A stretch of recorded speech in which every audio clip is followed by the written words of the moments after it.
ನಮ್ಮ ತಮ್ಮ ಗಾಡಿ ಹೊಡಿ ಅಂದ್ರೆ ಏರೋಪ್ಲೇನ್ ಹೊಡೆದಂಗೆ ಮಾಡ್ತಾನೆ. ಬಿದ್ನಂದ್ರೆ ಒಂದು ಎಲ್ಲಿ ಬೀಳಂಗಿಲ್ಲ ನಾನು. ಏಯ್ ನಾಯೋ ಮನು, ಅಯ್ಯೋ ತಪ್ಪಿಸ್ಕೊಂತ. ಈಗರ ದೇವ್ರ ದರ್ಶನ ಮಾಡ್ಕೊಂಬಂದೇವು, ಸೇಫಾಗಿ ಮನೆ ಮುಟ್ಟಿಸವ ತಾಯಿ ಪ್ಲೀಸ್. ಥೂ, ರೋಡ್ ಹಂಪೈತು ಯಪ್ಪ, ನಾನು ತಲೆ ಹೊಡಿತಾನೆ ಇವತ್ತು. ಇವಾಗ ಗಾಡಿ ಹೊಡೆತಕ್ಕೆ ನನ್ನ ಕೂದಲನ್ನು ಕಸ್ಬರ್ಗಿ ಕಡ್ಡಾಗ್ಯಾವ.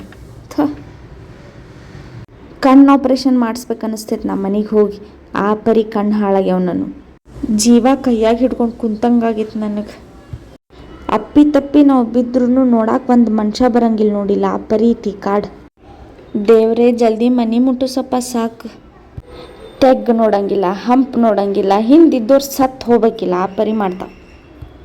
ಫೋನ ಇಡತ್ತಿಲ್ಲಲ್ಲ, ಮೊದಲೇ ಹೆದರಿ ಸಾಯತ್ತೇನಿಲ್ಲ. ಇದು ಬೇಕಾ? ಹೊಡಿ 100 ಅಲ್ಲ 200 ಮೇಲೆ ಹೊಡೆದು ಒಟ್ಟು ಇವತ್ತು ನನ್ನ ಬೀಳಿಸ್ಬೇಕಂತೇಳಿ ಡಿಸೈಡ್ ಮಾಡ್ಯಾನ. ನೀವು ಹೋಗಂಗಿಲ್ಲ ಇವತ್ತು, ಮನೆ ಮುಟ್ಟಂಗಿಲ್ಲ. ನಾ ಏನು ಕುಂತು ಬೆನ್ನು ಅತ್ತ ಸಾಕಾತು ನನಗೆ. ಯಾವಾಗ ಮನೆ ಮುಟ್ತೇನೋ.